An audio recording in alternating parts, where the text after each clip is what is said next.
gentlemen, let's get this party started! Are you ready? Let's get ready to rumble!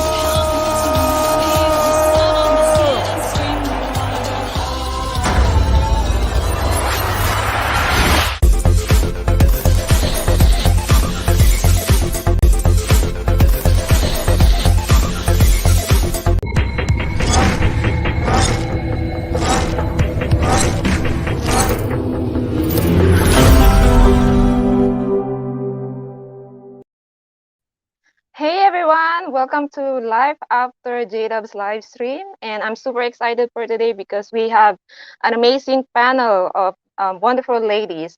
Let's bring them in. First, let's call in Sherry. Hello. Hi Sherry!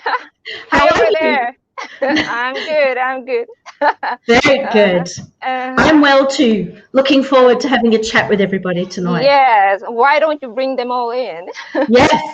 Michelle, how you going? Good. I love your hair. I'm just going to keep saying it all night. Katie! Hello. Hey Carrie! How you going? Hi everyone. So good to see you. There's Hi. Amy. And our baby Kate. And our baby Kate. Awesome. Oh, Okay. hang on. Do we have a technical problem? Where's Kate? On her part. Oh no, catastrophe. Okay. Well, I'm sure Let's Kate start. will rectify that. Uh-huh. How's everyone doing today? Good. Pretty good. Pretty good. Oh, hi, babe.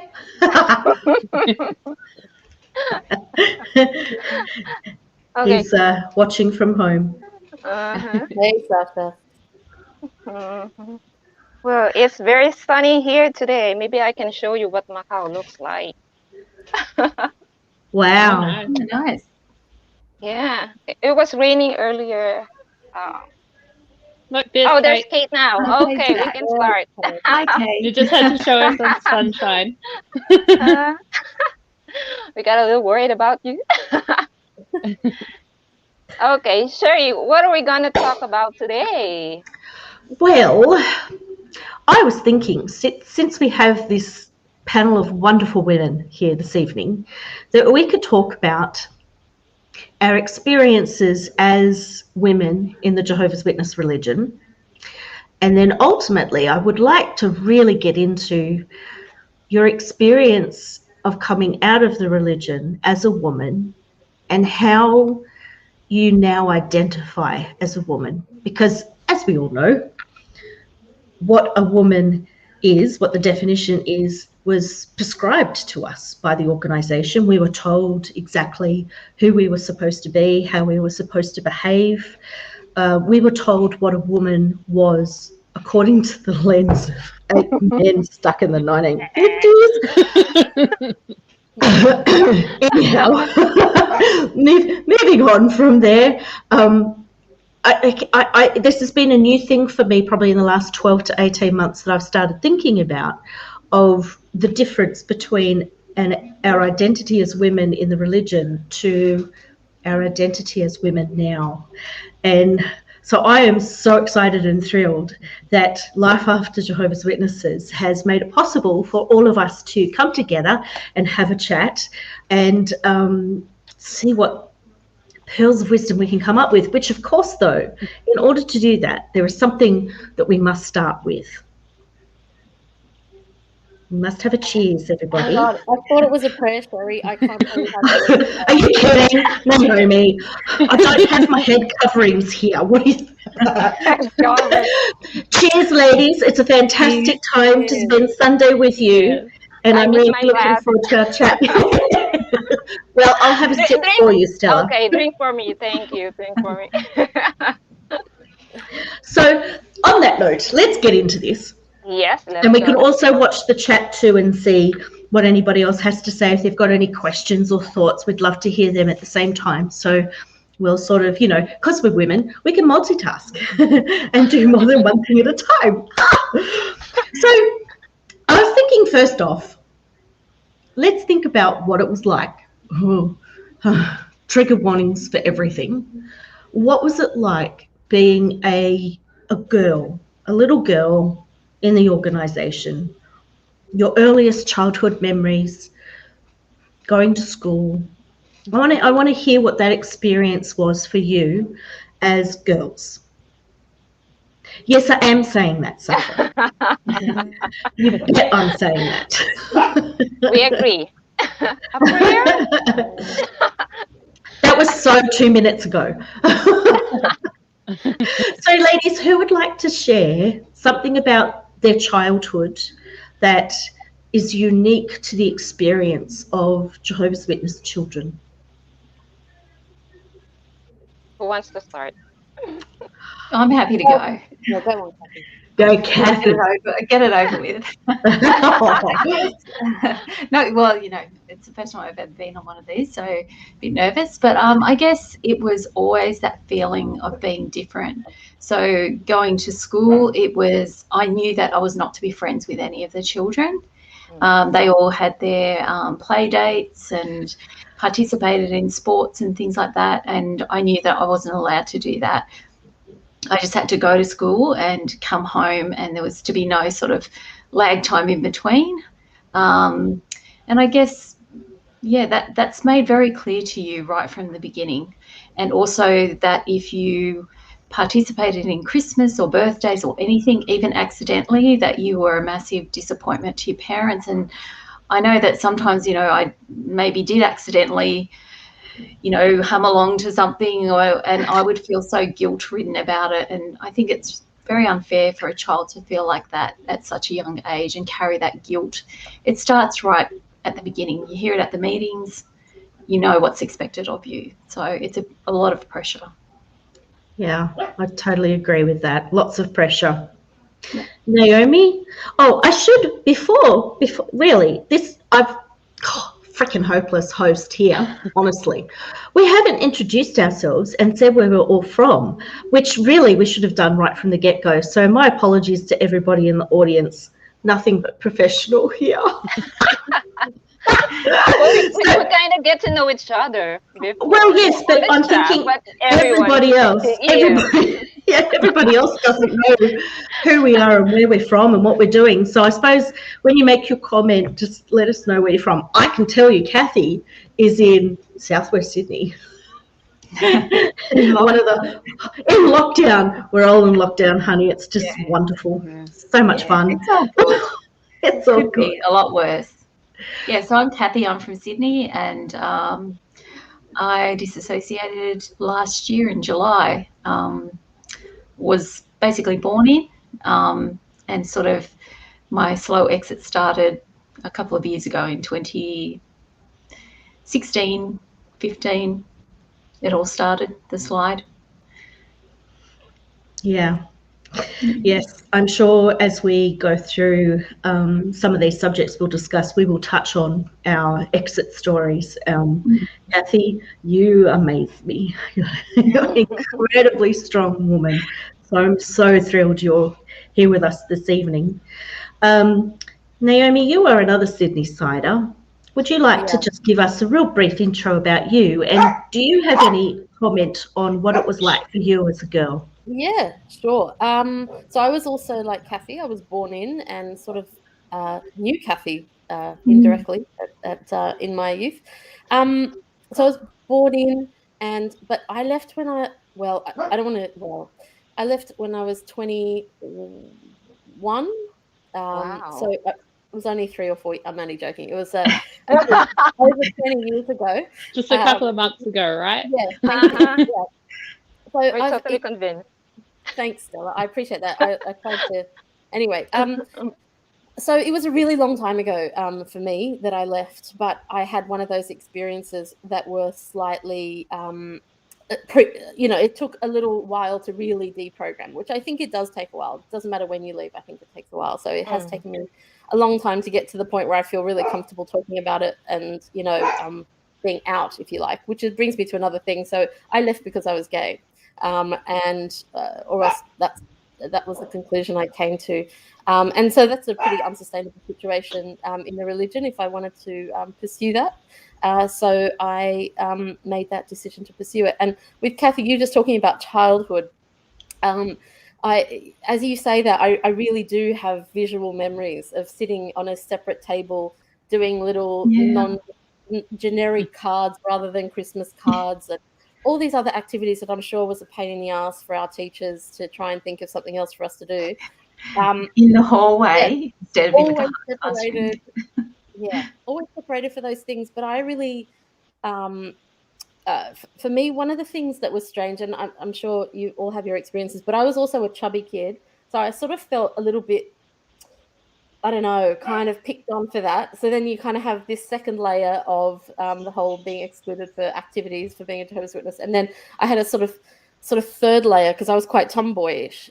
So I didn't like the things that girls like. So it's like I just knew everything was ill-fitting to me, even as a child. Wearing dresses, I didn't feel that comfortable in. Just the whole thing, being quiet didn't suit me, as you'll discover. And I just found there was not one part of myself that I felt was understood or accepted by either community, either at school or either in the. So I just felt like I was like this alien. Yeah. You're muted, Sherry. And Sorry. Sorry. I was just taken by that sentence, Naomi, that you just said, that you felt like you didn't fit into any community.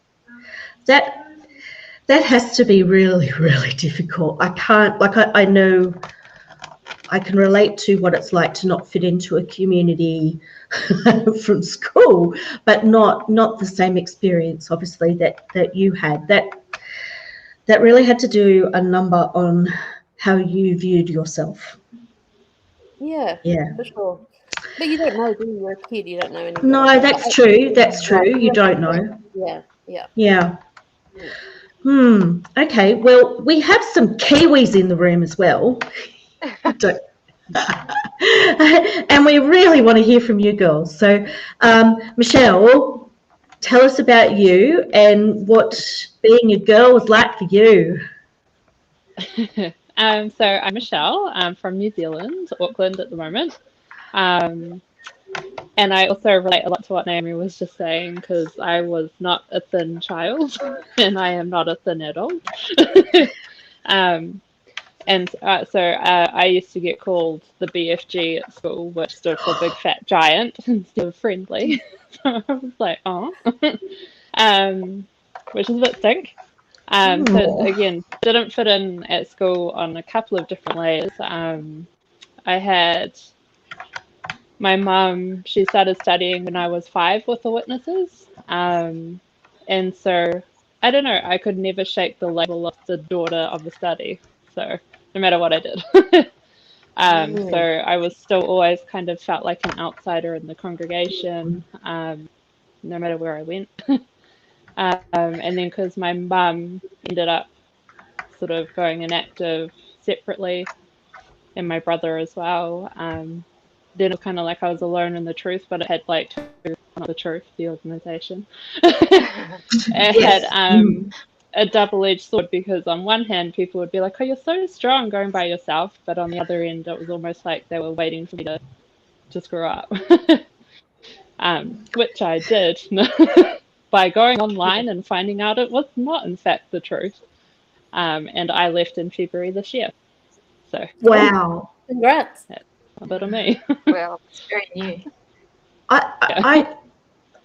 Yeah, very new. I'm just sort of taking that in, Michelle, and here you are on YouTube. I haven't seen my art. Hair. With gorgeous hair, I know. I love the pink. I really love the pink. First thing I did. First thing. Absolutely awesome. Thank you. I would like to, while we have this chat tonight, can we do a drinking game? If any of you say the truth, The truth. the truth, right, we have to have a drink. Okay. or something. Honestly, because I mean, I guess I'll do it now. actually, out of the fact that you actually did say it, let's. I must should say, really get mine's my actually cup. tea. Oh, Kathy, really? Come on, honey, you could do something about that. I'm a wandering ponder, and I thought if I have a drink, maybe I'll say the wrong thing. No, it could be really interesting. I do that just in normal life, so. Now, I have to Kate. message Dave to fix up the problem. Yes, please, Dave. We must rectify this situation. It's just a catastrophe. Now, Kate, you are our other Kiwi. Would you like to give us a bit about yourself and what was childhood like for you?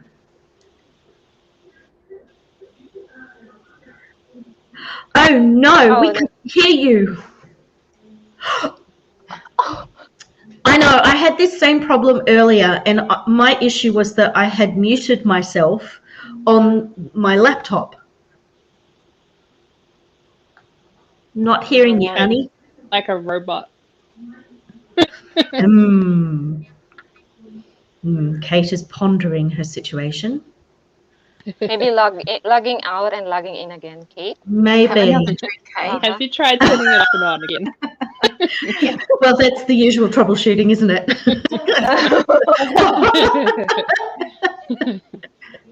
Kate is going to mime her story. Oh, great.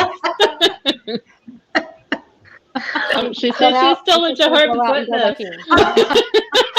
That's 2 drinks. That's true, you're right.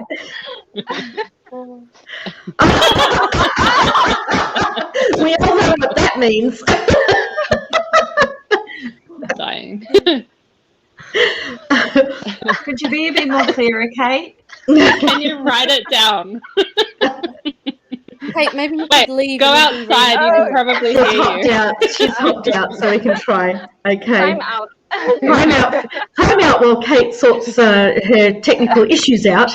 While she does that, Stella, tell us where you're from and your story, and what was childhood like for you? Okay, sure. I'm 42 years in the organization. Yeah, I was born and raised, but it's kind of different from you guys. Because in the Philippines where I grew up, we have this extended family going on. So my mom is the only J-Dub in the family, and my dad is working overseas. So it's just my mom who just converted to the religion because of the 1975 thing. Yeah. So my childhood is a bit of half Catholic and half Jehovah's Witness. Right.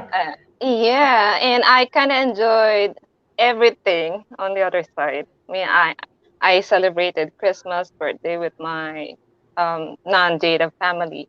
And yeah, I didn't feel bad about that. I didn't feel guilty about that because in the Philippines, we were kind of leaning on the liberal side. Like if you're not baptized, there's nothing to worry about, and Right. those are food. I mean, if your conscience is okay with that, then you'll be fine. We don't feel guilty about it. Even baptized Jehovah's Witness, they won't feel guilty about it in the Philippines. That's why I when I left Jehovah's Witness and got in touch with other ex-J-Dubs around the world, I learned that everyone out there has a very strict upbringing than us in the Philippines. Even education, we were allowed to pursue higher education in the Philippines. Isn't that interesting? Ripped off. Yeah. Yes. Yeah. And I remember myself attending all the Christmas celebrations in school. Oh, Uh-huh. you're back, Kate. Okay, we got Kate back. We've got Kate back, and I think I heard her. Can you hear me? Yes. No. The True. world of people are just so cutthroat. I'm returning back to the religion. Sorry, carry Okay. She was even raising her legs. Okay. Hey, we're So- supposed to spread our legs in New We're Zealand. spreading our legs in Gotta lockdown. spread our legs. Well, I do. I'm on squat.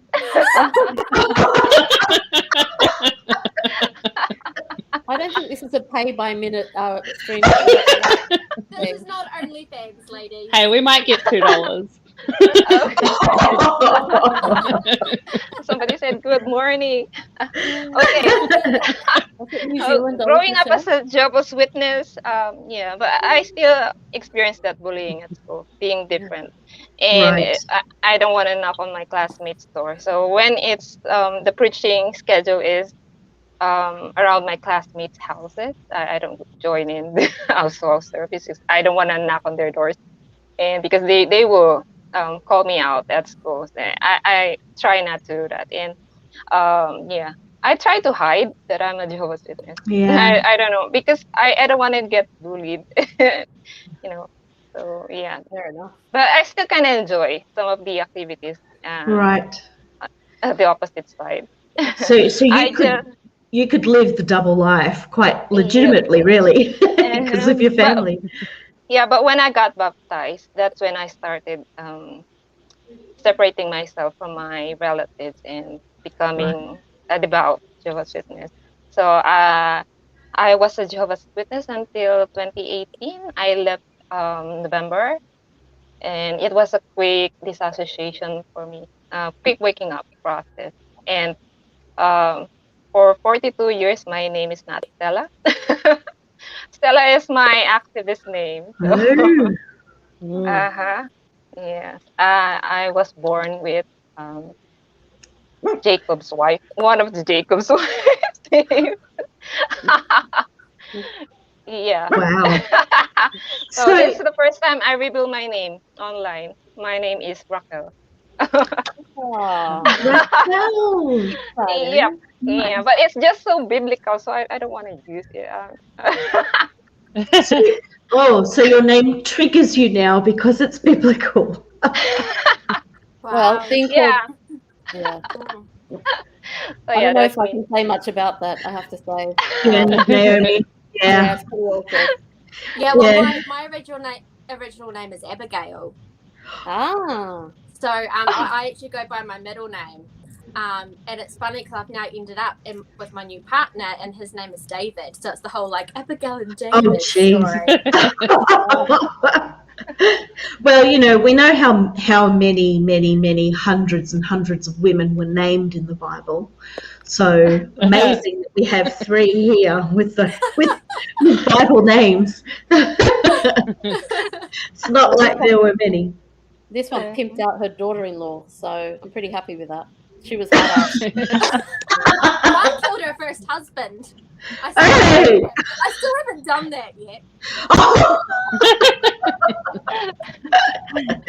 Oh dear. Well, Kate, now that we Okay. have rectified your troubleshooting, Yeah. would you like to? Because I could see you girls fine and listening to you. So I was just like, oh, well, I'm just in the corner by myself. Yeah, we could see you chilling out there. Looking very relaxed and zen. Yes. It's like So tell us a bit about yourself, Kate, and what childhood was like for you.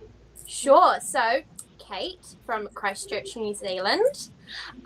So I was born into the religion. My dad was an elder. My mum was the perfect elder's wife. And I grew up in a really small, like, rural town. So there was not even 40 publishers in the congregation.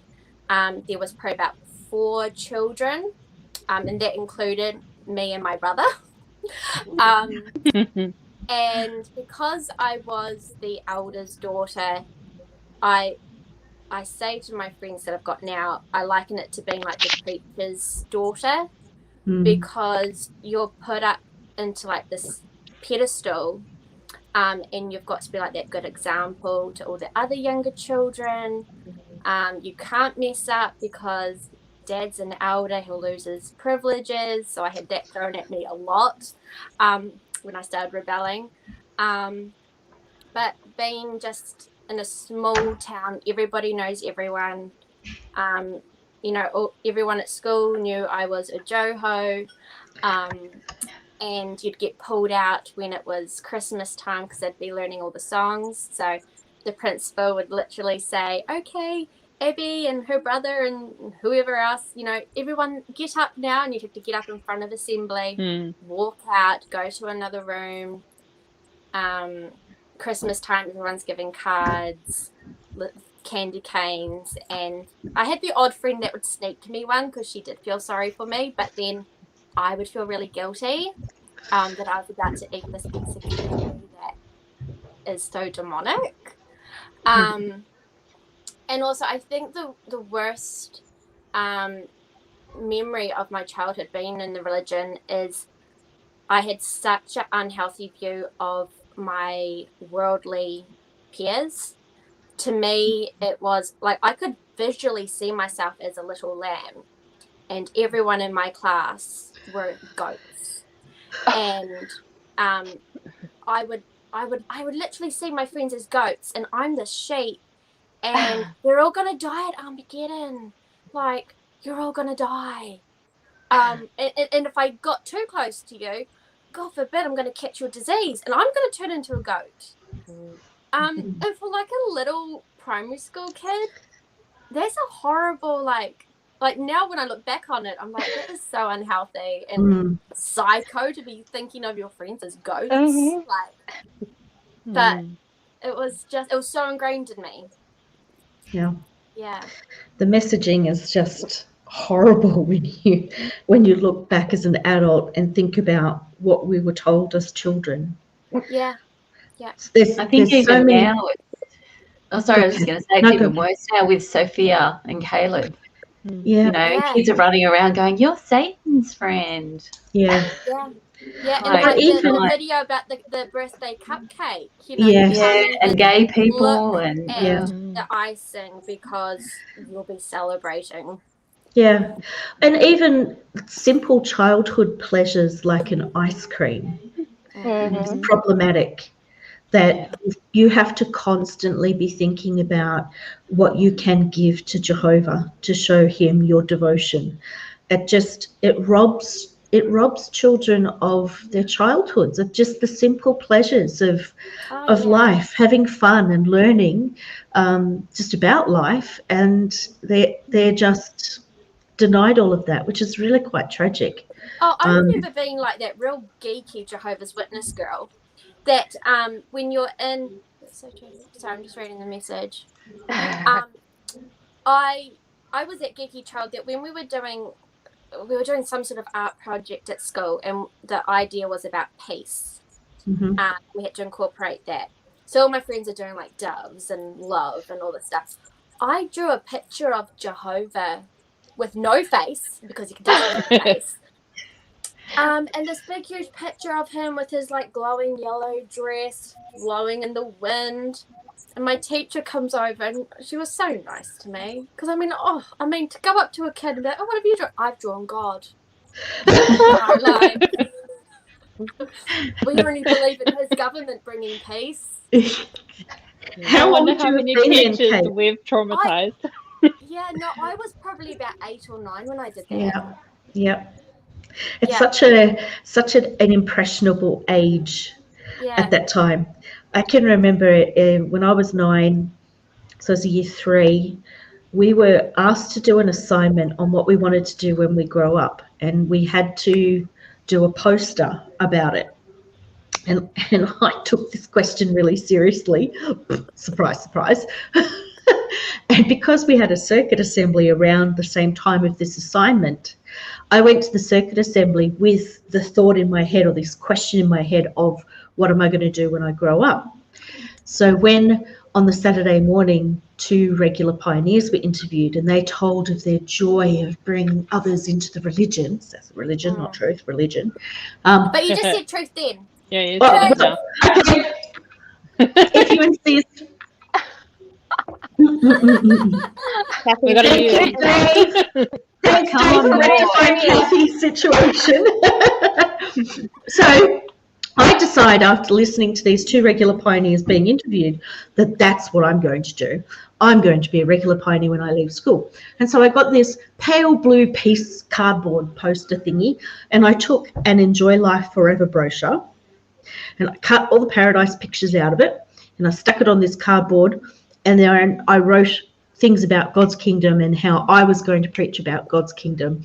And what was worse was when we did this poster thing, we actually had to, as little kids, we had to speak for about 3 to 5 minutes to the class about it. Yeah. And so there I stood at the front of the class telling them all how I was going to be a pioneer when I grew up. Oh, Terry, did you count your time when you did all that? sorry, did I? Count your Count your time? time. I should have counted my time, but I don't know if I did. I think I was too scared and nervous to think it And through then that I you go could have done around at that. lunchtime and they're all return visits. Well, yes, and I mean, if I times it by how many kids there were in the class, I could have got my hours straight then and there. Creative accounting. Oh my goodness. It does start young. It is sad, like to think about what that looks like from the outside. Like it's definitely one thing to be in it, but then when you're watching that from the outside, it's pretty sad. I think. Yeah, it would be. So So I think too the adult concepts as well that we were all grappling with, and like you standing up in front of the class and you drawing God, like the kids are probably just going, I don't even know what you're talking about. Like, Well, we yeah. were trying to process these really adult concepts, like of even death and Armageddon, and it was so much pressure. I remember feeling that from a little child. Everything I did wrong, I couldn't sleep. I always have been a bad sleeper. And I really believe it stems from being a child and being so nervous and so stressed and so guilt-ridden all the time about everything I did. If I didn't tell my parents, and I'd think, well, Jehovah knows, and you go to the meeting and hear about it, and you just feel smaller and smaller and smaller. It was awful.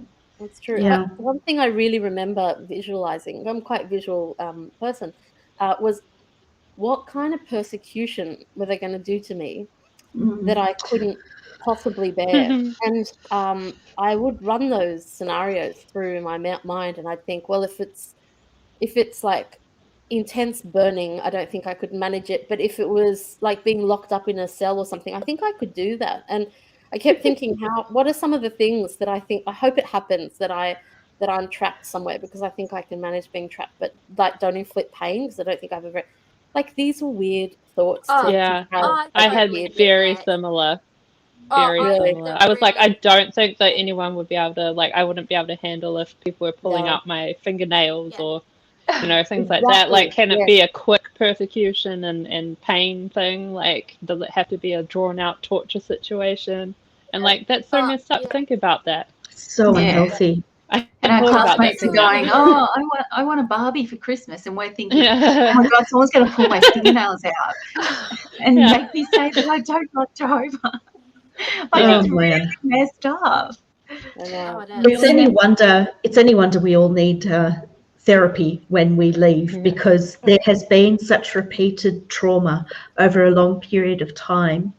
That's what complex post-traumatic stress disorder is. It's just this constant, continual trauma. And from what- different directions.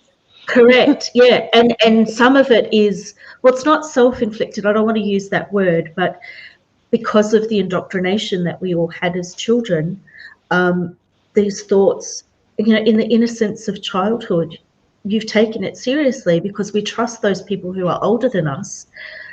And then we repeat those messages. And as children are very imaginative, you suddenly imagining situations where you're trapped in a room versus having your fingernails pulled out. I mean, either way, it's extremely traumatic and unhealthy and harmful. I But think I we were remember rough thinking, like, I was. Go ahead, I- Michelle.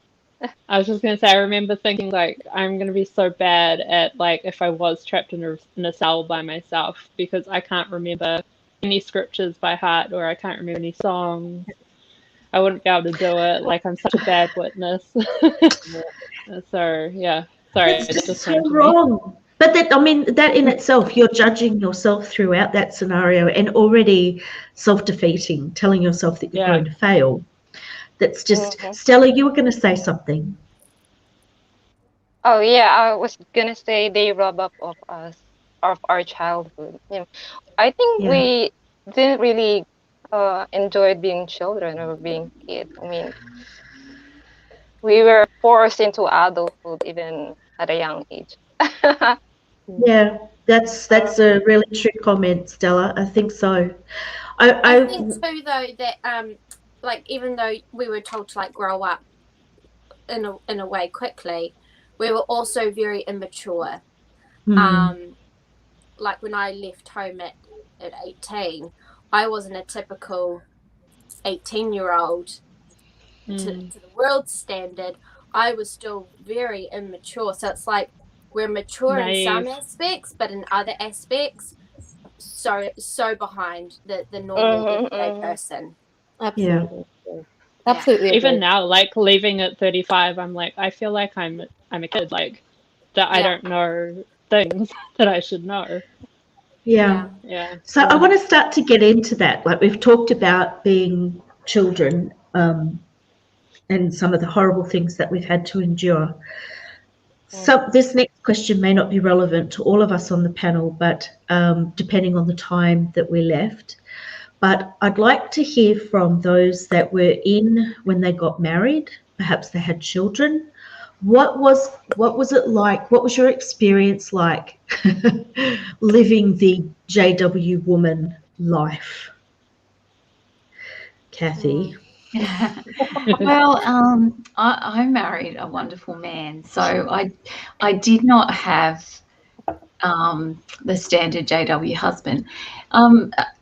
We look, sounds very cliche, but I really think we fell in love when we were about 10 years old, and we did, and we got married really young, and that's never the whole submission, head of the house.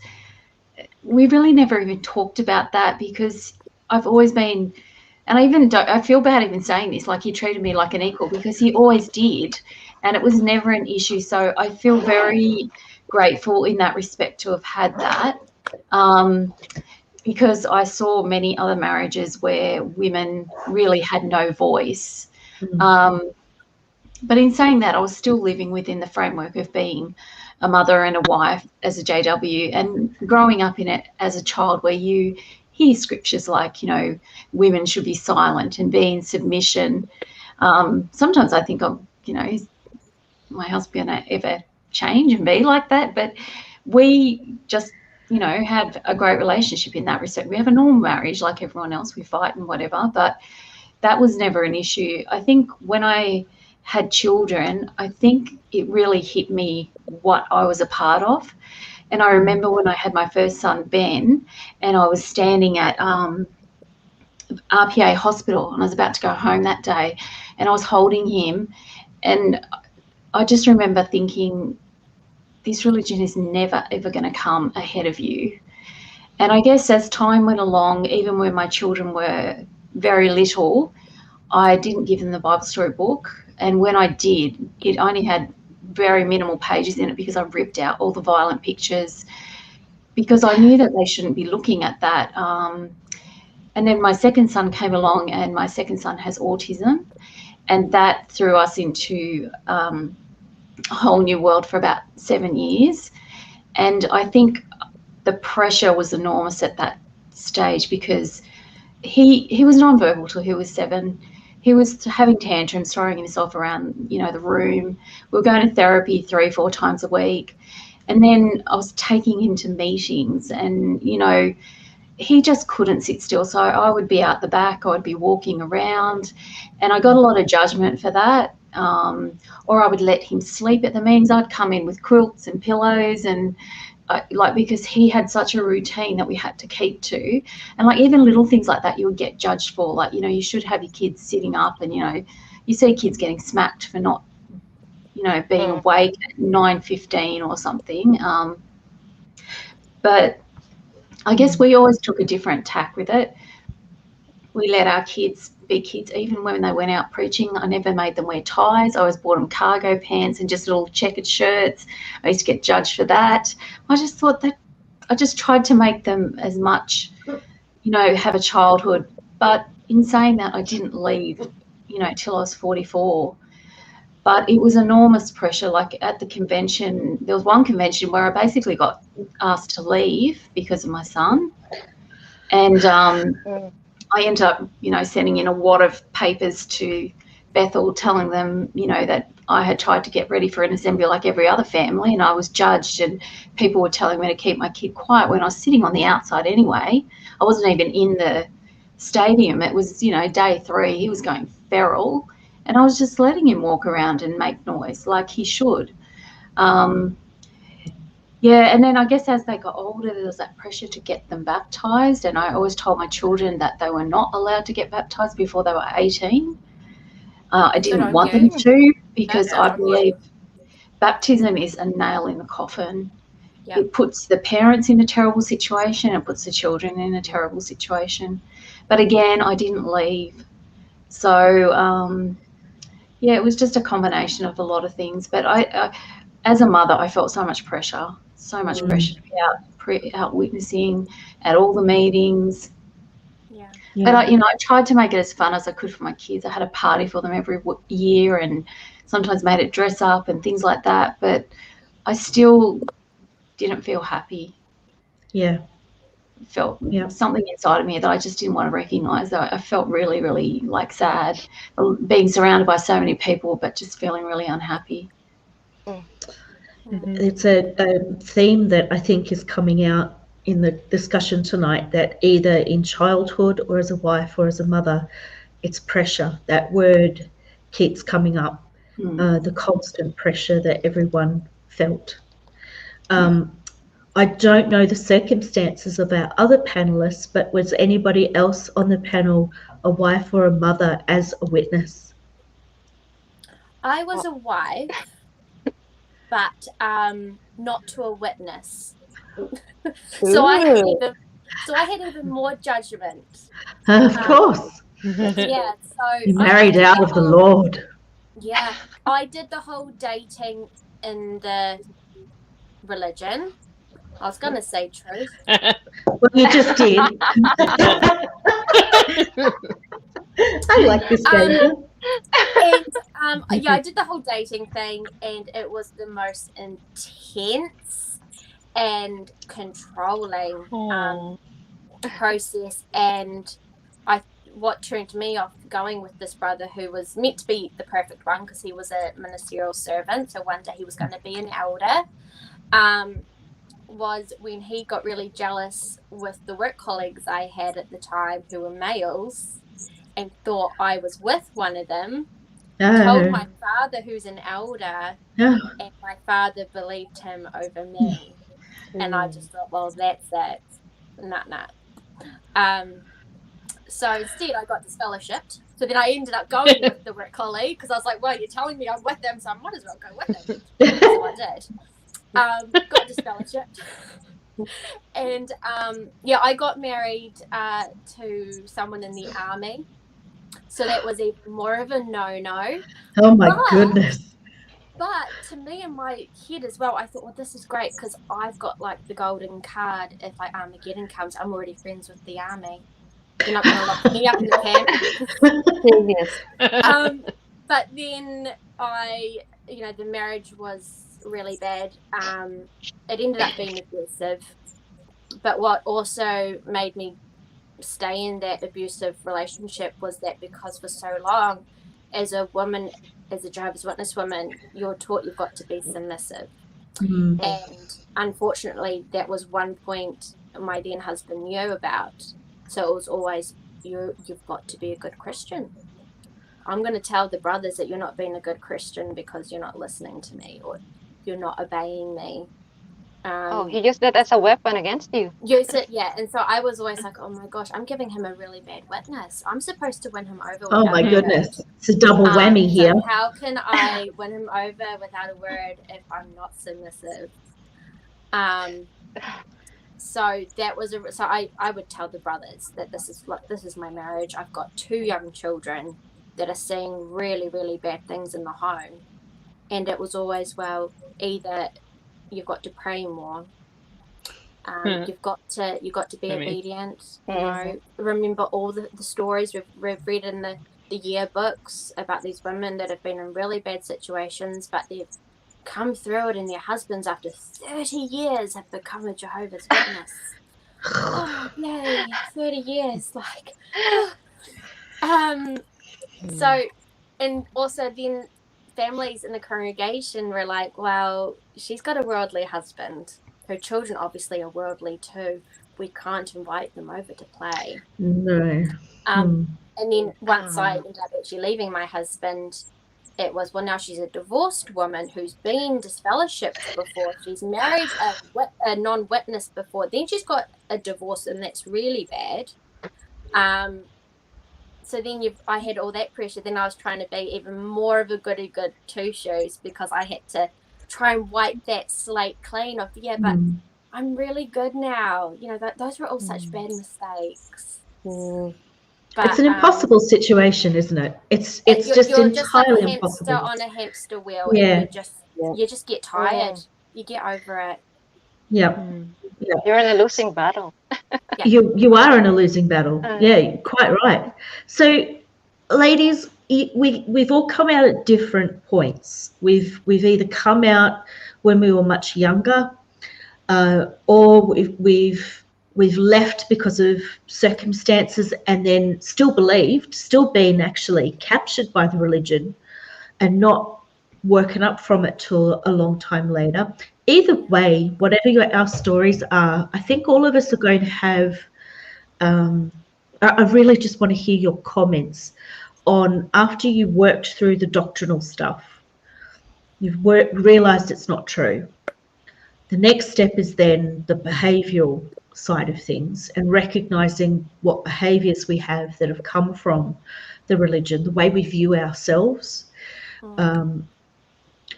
and the way we view ourselves as women. It took me about 3 years. It's nearly been 5 years for me since leaving, or mentally leaving. But it took about 3 years before I even started to realise, oh, hang on a minute, there's a bit of work here I haven't done yet. And that's this whole identity as a woman. How have you guys navigated that? Like, what does it mean to you now to be a woman?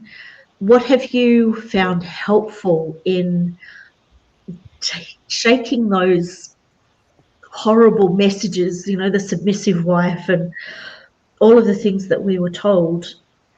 How have you sort of carved out being a woman for yourself now?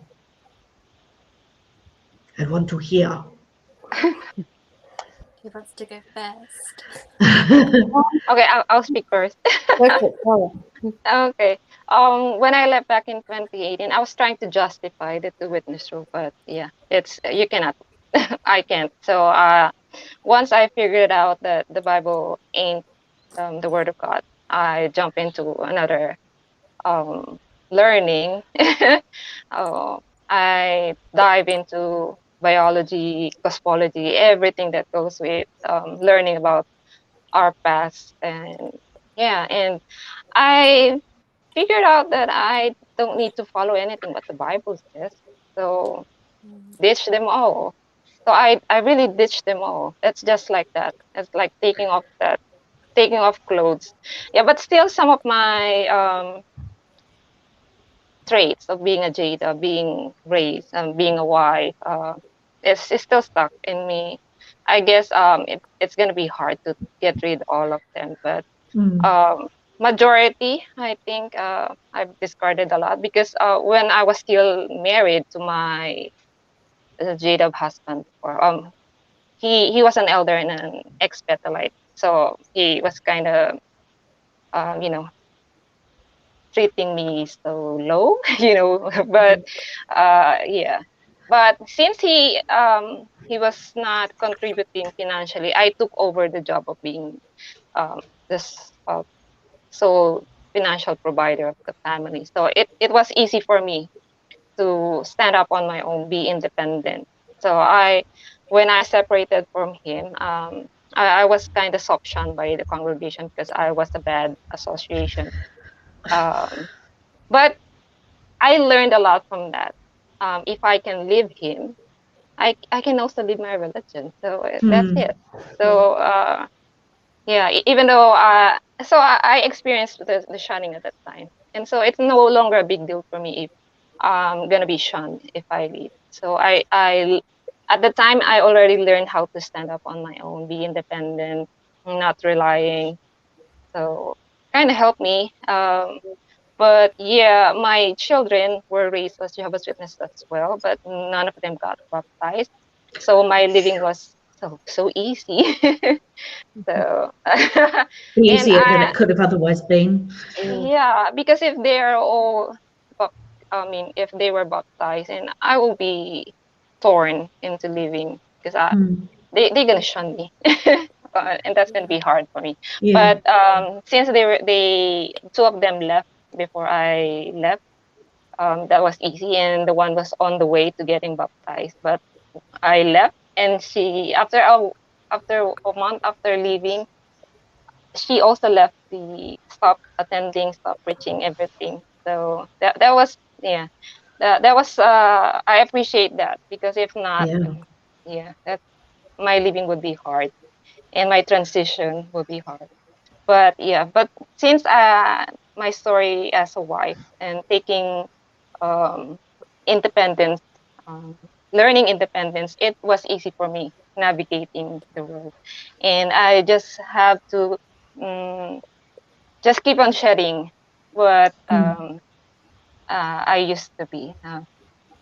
But most of like I said, most of the traits I already took them all down. So I'm just continuing on the path of moving forward.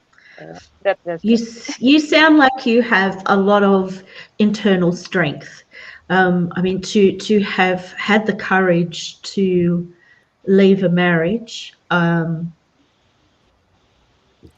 knowing what you are taught as witnesses, that in itself shows incredible resilience on your part. So I can understand why you're saying that then to leave the religion after that. You'd already done the really hard thing. Yeah, and moved on from there. That's awesome. And I'm so glad to hear that your kids didn't get baptized and are there with you. That's fantastic.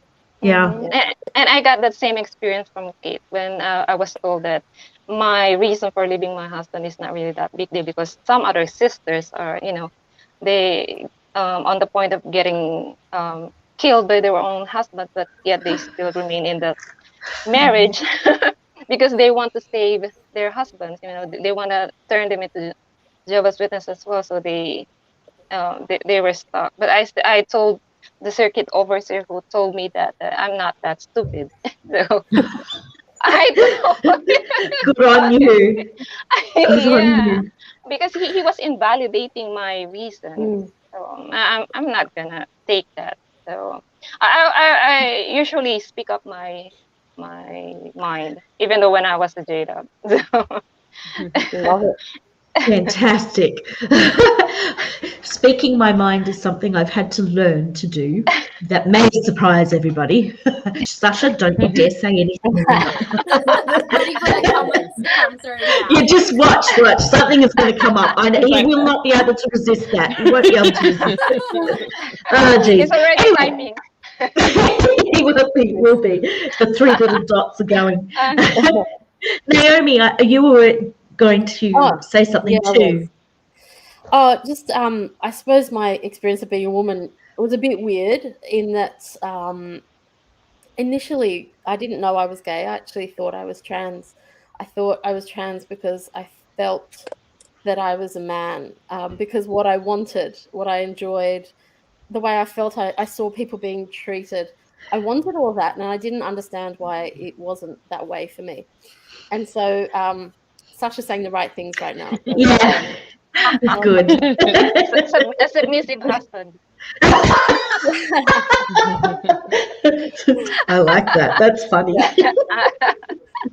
So one of the biggest things that got me really depressed before I left was that I just thought, hang on, so if this is a biological problem, which of course we love a medical issue as Jehovah's Witnesses, so I felt like, oh, this is medical. If it's medical, I can explain it to my mum somehow, because the whole thing is a bit a nightmare. But if I say there's something actually wrong with me, which is how I felt, I could tell her this is not my fault. I was kind of born this way.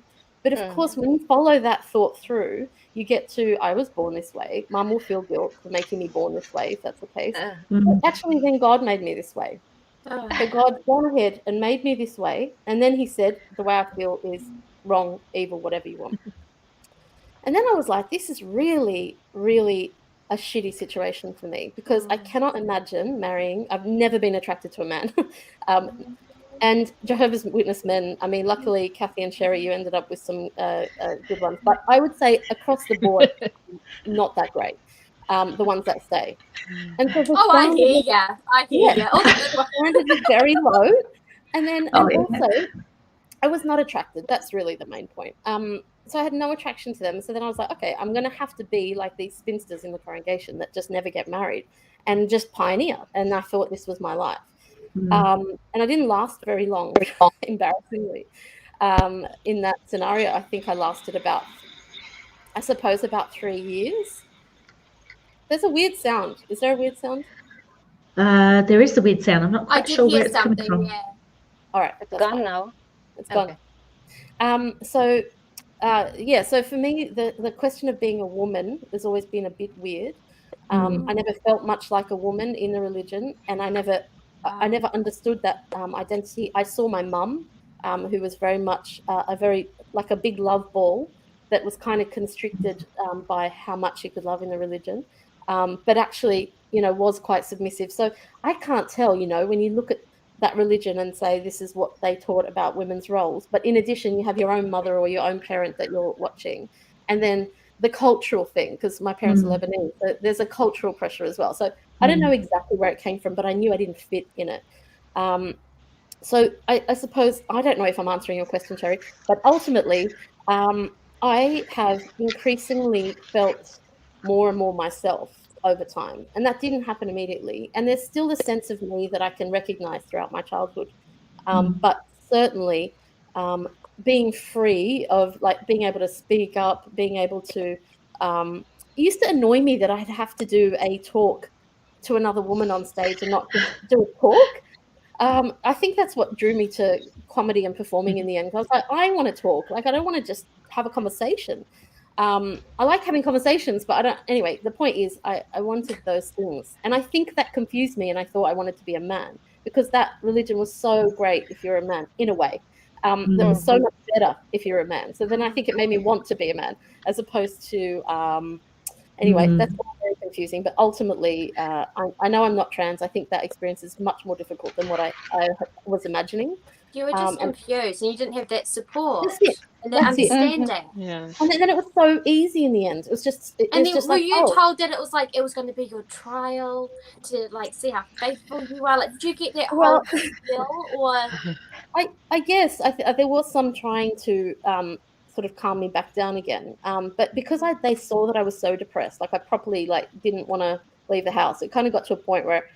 And, I suppose I got to a point where I thought it would be better to die now and try and survive Armageddon. Yeah. No, but just that thought process, try and survive Armageddon was not going to be possible for me. But if I died, I could be resurrected. And then I could have... Oh, we've all had that thought. So it made so much sense. But obviously it's so sad, to have to get to that point. Yeah. I mean, my identity as a woman now, I cannot... I can't relate at all to that time, to that sort of being a woman. But you're living your truth now and who you're meant to be now. Yeah, that's absolutely. Brilliant. Yeah, I got to see. I get to do all the things that I thought was not going to be possible for me, and they're so simple. These things, not big things, but yeah. But it means a lot from someone that's growing up from that sort of background. It means so much to finally just be. oh, yourself. Yeah. You know, you don't have to Yeah. worry about what everyone's thinking about Yeah. you or saying about you. If you it's not that offend bad. someone randomly, Yeah, you're not Yeah. going to stumble someone, you know. Yeah. We should drink to that. Being yourself. yeah. Yes. Being Yes. yourself. Let's. All right. Let's do that. You girls drink for me. We'll do a We'll double do sip. Stella. Yeah. Okay, Can I thank you. can I also just say thank you to everyone in the comments engaging. I don't know if it's user error, but I can't seem to respond. But I've been able to read a few. yeah, I just wanted to say thank you. There's been some really lovely comments, Yeah. and thank you for Mm. everyone Yeah. for even tuning in. Yes, I totally agree. I haven't worked out how to do that either. I think we just call it out, Kathy. Yeah, I did message Sasha. I'm like, how do I respond? And he said you should be able to, but I don't have a text I box. don't know to if we respond, can and in I've seen some StreamYard. lovely comments and people I know on there, so it's really lovely. Even my Yeah. son's on there. Hi, Ben. Yeah, there was a comment there Yeah, he from, said a lovely comment to you. I did. He Yeah. did. He thanked you for how amazing and awesome you are Yeah. as a mum. Oh, Yeah. thank you. Yeah, I Yeah. saw it. Yeah. That's very was- sweet. And there's a Very comment there from Juliet, like talking about like if you are, you know, from the gay community and you're in the religion, you know, there's a lot of talks and Bibles discussions about like how sinful it is. And I mean, Yeah. I couldn't imagine. I mean, I used to sit there and listen to the fornication and go, "Oh God, they don't know what I did last night," and I was guilty of that. But to have it so like in your face about how evil, you know, being homosexual is, it must be really, really damaging, especially on young children Mm. who know from an early age what they're meant to be and who they are. It's my It buddy. must. Yeah. They don't understand the damage that they're doing. Yeah. Absolutely. Yeah. Yeah. Yep. I think the only thing, thanks to say to that is I was homophobic, of course, right? Because I was indoctrinated. So I was homophobic. The first time I went to a gay bar, I was like, no, this is not for me. I did not run into the gay community and think, this is home. Like, hello, everyone, I'm home. Like, it was very much like, you are not me. Like, you don't understand. This is not who I am. And so even to get through your own homophobia, then to move into a state of, you know, accepting it. And then trying to get to the point of pride, my God, that there are like 100 steps between where you were to trying to be proud of it. Like that took a long time. That was not a quick move. No. Yeah. No. So Michelle. for me, sorry. No, sorry, there are no men walking around with microphones. You don't have to wait for that. I'm not responding to hands up. There's Forget no that. way they're looking it up. Go for it. So I want to say like two things. One was just to address the comment before from my friend Norma, who's in Texas. No, she's from Texas, but she's in Scotland now. And she's like one of my besties now. We've followed each other on Instagram for like, I don't know, nearly 10 years without knowing that she used to be a Jehovah's Witness.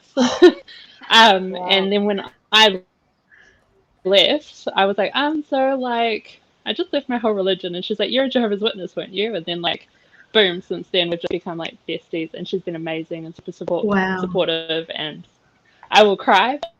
Thank you, Norma. Thank you, Norma. And one part of it for me was sort of realizing that I don't know if I want to say bisexual, but I kind of say pan-romantic, in that I feel like I could be with anyone. But a big, huge, like, sorry, my thoughts are all jumbled now because I felt like crying. One of my friends, who's still a witness now, and he was one of my best friends. I did tell him I was having doubts, and that one of the biggest reasons for me was the way that he views himself. And that is that there's something wrong with him, that he's something to be ashamed of. And I was like, how can he feel that way? I mean, not even recognizing that within myself I had feelings that I was pushing down. And I was just so upset that he couldn't live and be his true happy self, and that he had to be stuck in this awful religion. um, Yeah. it, it was sort of really hard for me to tell him my doubts in the first place, and I thought that he would understand, but he didn't because of just how deeply down he is in that way. And then, so since leaving, I've sort of been more open, and I'm still, because it's so fresh for me since February, so I struggle a lot still with depression, but I don't have anxiety the same way I did before. In that it was like I was never good enough, and I mean I still have that, but it was a constant every day. You got to keep up. Why aren't you pioneering? Why aren't you doing this? Why aren't you doing that? Blah blah blah blah blah. And so my biggest thing, I guess, is being able to do my art, and a lot of that is controversial according to the JW grapevine, but I still have one grape on. I've got one friend that is one grape on the grapevine. I love it. A raisin.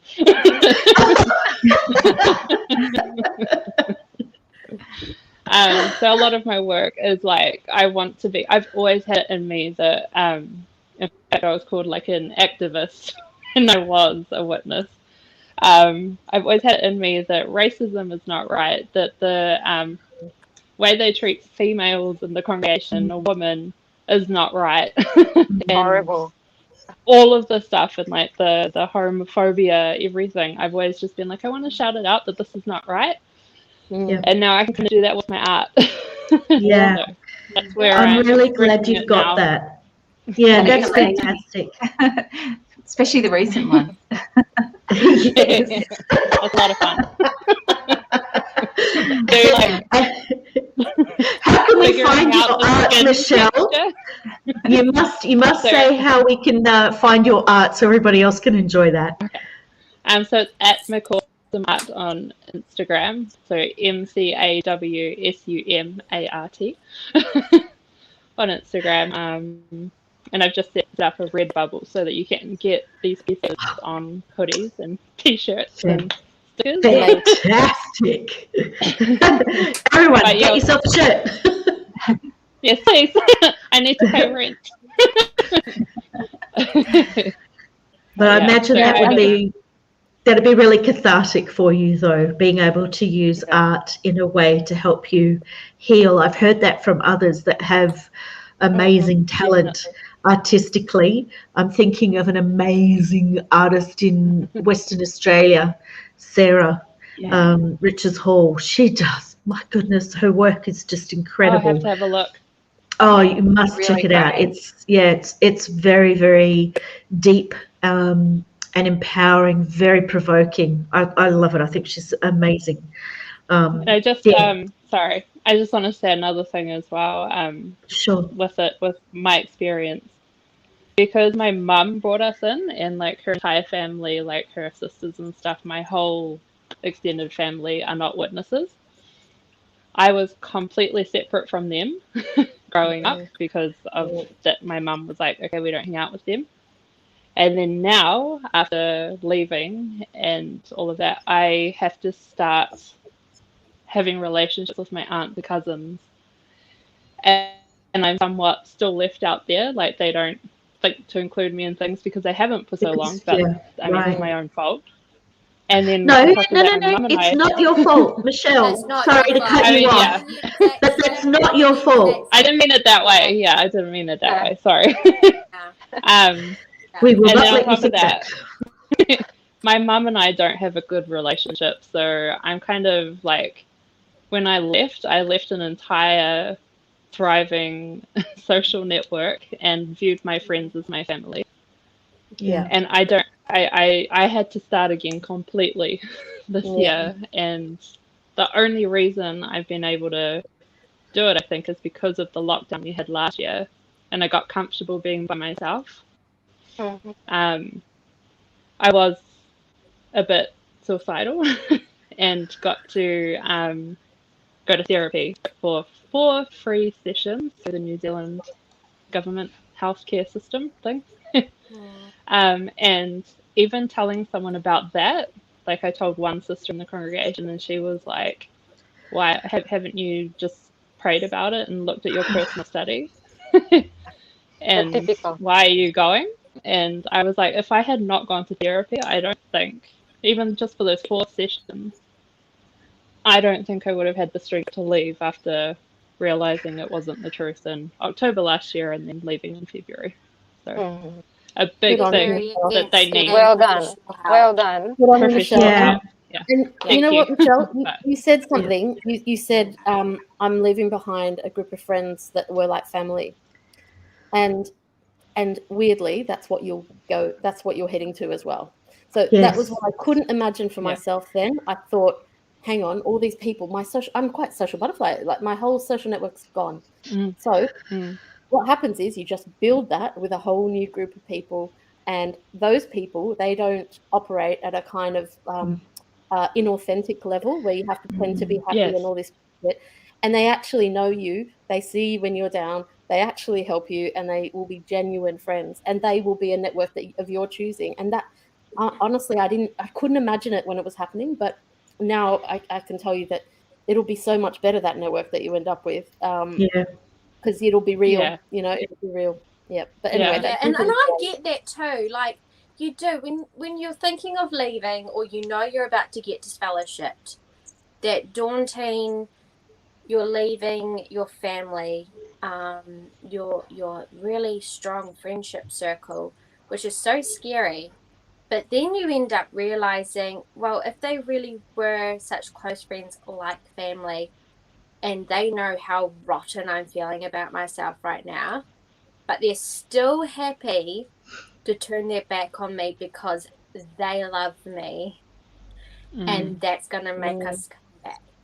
True. That was a big eye-opener for me, because then I could see who really my real friends were, and who was still with me when I was going through, like, because I've gone through a lot of crap since leaving and getting disfellowshipped.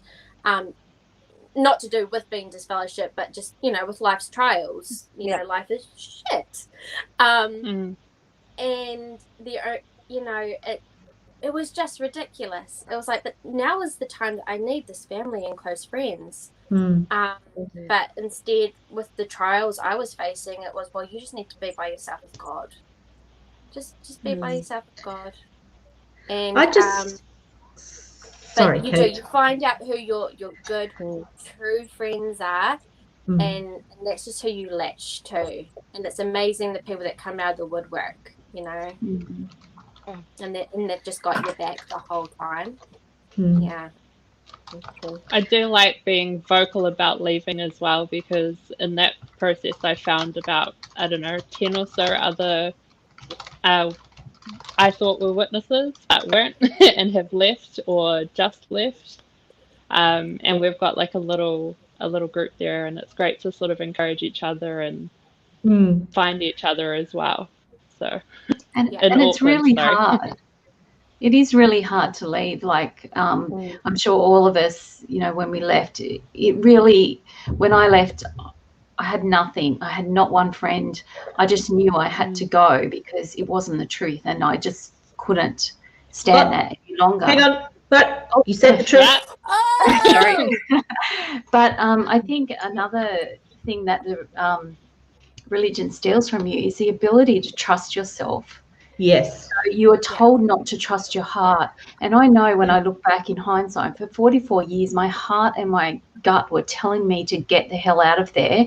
But I just kept hearing, your heart is treacherous, and you're always in your head, just sort of saying back JW sayings and scriptures and following like a robot, when your heart and your gut are screaming at you to follow, your instincts. So I think that's been a really big thing for me, leaving, is to, when I'm in a situation, is to listen to my heart and listen to my instincts, because they're right, and to follow them. And another thing I think you have to unlearn is the the bullshit language and the meanings that they attach to the most simple of words like friends and love.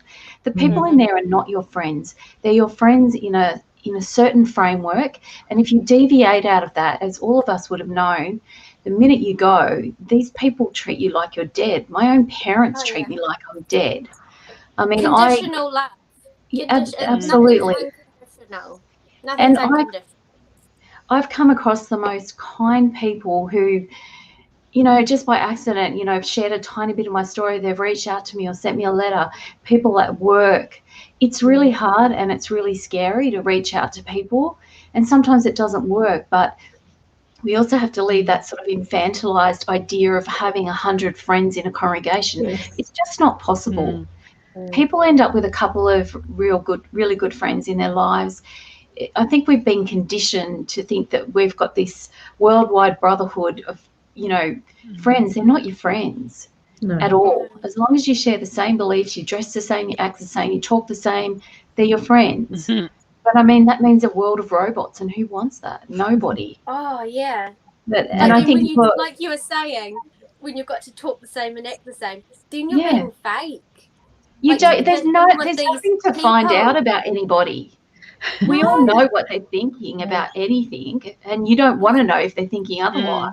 Exactly. So, I used to have all the parties at my house. We'd do a lamb on a spit, and I'd be cleaning up afterwards, and I'd feel really lonely. And I think I've just been with 100 people playing volleyball and laughing and dancing, and I was dying to have a conversation with someone that wasn't about being a pioneer And I think another thing that we all suffer from is perfectionism, because when you're in your religion, if you do something wrong, it's actually catastrophic. Yes. Whereas, now I'm finding at work and things like that, you do something wrong, people are like, whatever, move on, and you're just like, what? You're just waiting to be punished or something. So it's unlearning all of that, the language, perfectionism, lots of little things that sort of catch you every now and then. There's so many. I'm aware, ladies, of the time, and that we're probably going to tie this up in about 9-10 minutes or so. I think that we need a session too. Yeah, definitely. I think so. Shane has generously offered that we can do that, and I certainly think there's a lot more that we can talk about. And I noticed that there has been a lot of questions and comments, some of the questions we've not yet got to. So I think there's certainly scope for another session. But I wanted to just call out something about, don't you hate it when you have a thought in your head and then it just goes right through and you're like, damn it, what was that again? It was about... Sherry, we're not supposed to think. That's right. There's my problem, Michelle. Oh, it's come back. in her brain. About not conditional love, but about shunning and it being an expression of love. Can I just call that out as utter bullshit? Absolutely. It's not got anything to do with love. What it all has to do with is fear. Fear of repercussions. Fear of, if I speak to my family member, then I'm going to be in trouble. That's what it's all about. It's about each of these, our family members being in such fear that they will get repercussions, they will get chastised, they will get disciplined, they could get disfellowshipped for having anything to do with their disfellowshipped family. It has absolutely nothing to do with any expression of love. Yeah. Oh, I get that. I've got the prime example of when I walked past my mother in a stationery store, this close, the camera, I could spit in her ear. We were that close. And I looked at her and she looked away. It's so childish. I haven't seen you in months. And you couldn't just give me that smile of, it's okay. And then I found out that she would actually drive and sit outside my house. Oh, how sick is that? I think it's sad though. It's toxic. I think that's so. It is tragic. It is tragedy. The pressure they're under as well. Oh, we Yeah. could do a whole session on Yeah. that topic. Yeah. Well, I got a different experience with that. My brother, who is an elder, well, he knows that I left the religion, but his wife shuns me totally. But whenever his wife is not around, he will have a conversation with me. Good on him. Yeah. My dad also talks to me, so I'm not really that shunned. My mom talks to me. Yeah. So my dad is an elder, by the way. My brother is also an Wow. elder. But Incredible. whenever his wife is not around, he will have this short chat with me. But I appreciate that. At least he still recognizes me as his sister. It's not really a hard for me. Yeah. But only in the absence of his wife, he will do that.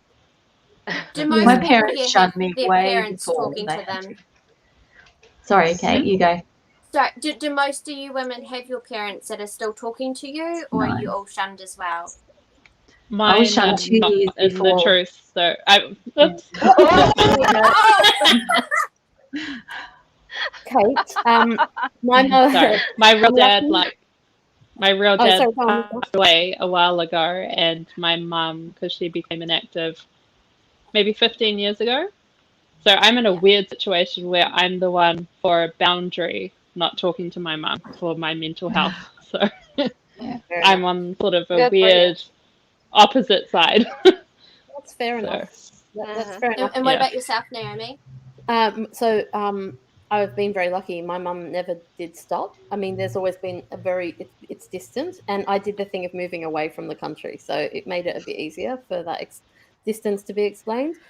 My dad didn't talk to me for over 20 years, and honestly, during this last lockdown, I think he's losing his marbles, and that's the only explanation, but he has just started talking to me for no reason. So I'm grateful for that, because I just want civility. I don't want a proper, long, big, full, deep relationship. I didn't really ever have that. So this is talking, just like be able to come into the house, drop stuff off. Like, it's lockdown. It's a weird time.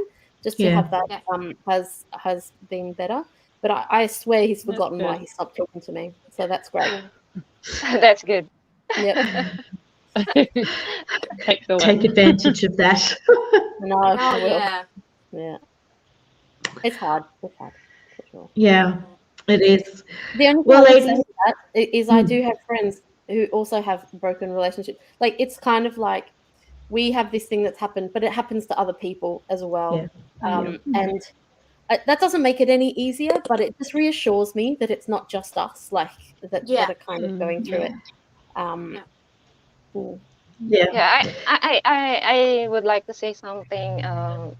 The Life After J-Dubs group has given us slot every 2 months to have this chat again. So we can all meet back and have a chat I every still 2 feel there's months. so much to talk good. about. Oh, there Yeah. is.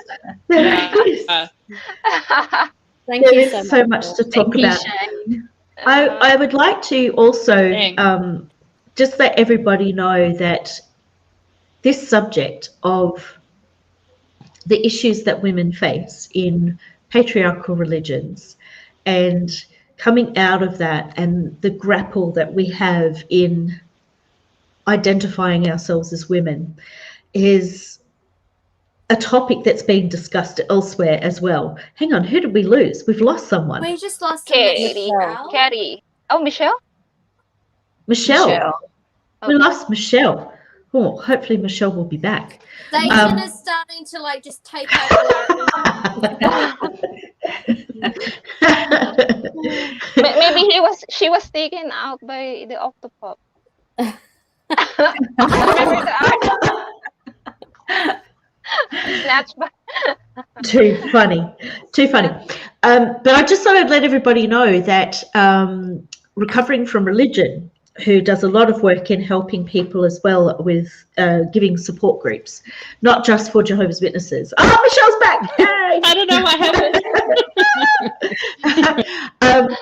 But in helping people from all different flavors and varieties of religion, we're actually starting a women's support group Cool.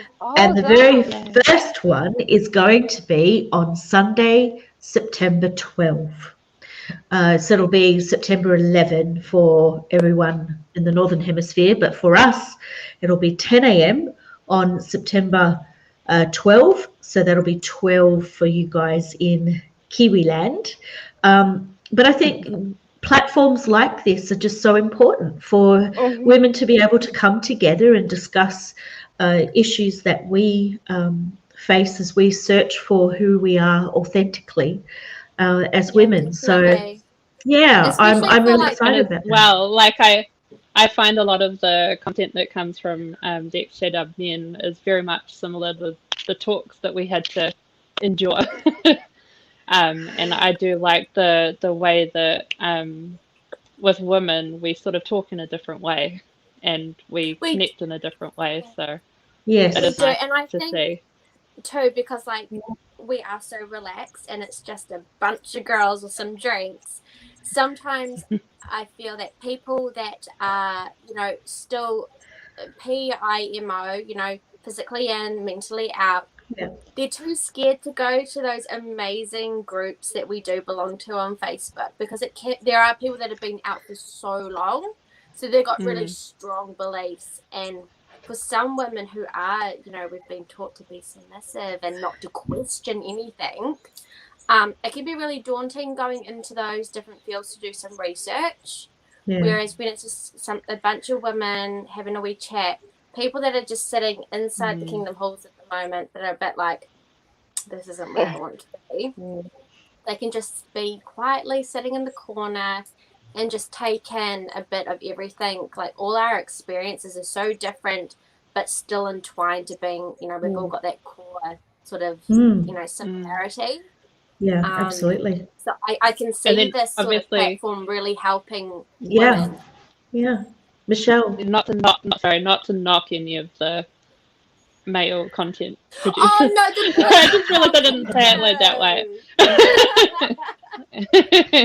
No, not at yeah. all. But I think a platform or a way for women to come together and share their experiences and talk is really important, because for myself, I find it incredibly triggering if I am trying to express a point of view or something that I'm feeling and a male voice takes over. That really triggers me. Or it triggers me if people have a different view than my husband and then treat me the same way they treat Sasha, as if we're part and parcel. That triggers me enormously as well. And I'm aware of that. I'm learning my way through being able to speak in my own voice, and I'm very fortunate. Like, I mean, Sasha's fantastic. He's learnt so much in the last few years about allowing me space to talk, and we treat each other completely as equals. So it's really awesome to have that kind of relationship. But I see it outside of our marriage, that sometimes we can be lumped in together. So that, I mean, goodness me, there's so much to talk about there. Oh, there's so much to talk about. Like, this is going to have a part 2, a part 3, a part 4. Yeah, It's going to be ongoing. Well, yeah, I'm And up for it. just connecting with all of you is empowering for me. Yeah, Yeah. Yeah, for sure. I think And one everyone thing- that's joined us, it's amazing. Yeah. yeah, One thing I noticed about me, both my brothers left as well. I left with my heart, and they left with their heads. And I couldn't give a shit about the doctrine at that time or now. I just don't care. I've never cared to look up what's right or what's wrong. It's never been the thing. It doesn't matter. With my heart. Yeah. And then because my heart wasn't in it and I didn't understand it from my heart's perspective, that's what drove me to leave. I think women are a lot, not in general, I know everyone's different, but someone could have talked to me about the Daniel prophecy until the cows come home. I wouldn't have left the religion. Talk to me about why people are treated, a certain way, and you tap into my heart, tap into empathy. Now we can talk. Like that shifted me. So I think there is a different way of communicating and understanding things that is different. Otherwise, it's That's right. It's generational too. Like with my son, it's all science and things like that. But with me, it was the doctrine, and it was also hypocrisy and child abuse, and that just horrified me. Yeah. So I think it's generational, and like you say, leading with your heart and your head, and it's really interesting people's exit out, the journey they take. Yeah. True. Yeah. We should talk about that next time as well. Oh, Yeah, How each of us I left. have got stuff to add to that topic about child abuse. Like, Oh, dear, oh Lots dear. of stories. And Yeah. big shout out to Sasha as well, who's been putting all the comments across Like our cheerleader. yeah, I and know moderating He's it. active, hasn't he? he's We open should to really- suggestions. Well, okay, well, somebody needs a foot massage later tonight. Thank you, Kate. We'll follow up on that. We'll follow up on that. Well, guys, I've had an Jesus wanted absolute. Eve as apostle so he could get her feet. We could all have a gift. I don't mind. It's been an absolute blast talking to you all, guys. Oh, I've thank absolutely you. loved it. And thank you to Shane for allowing us to have a platform on Life After Jehovah's Witnesses so that we could have a bit of a chat and a discussion.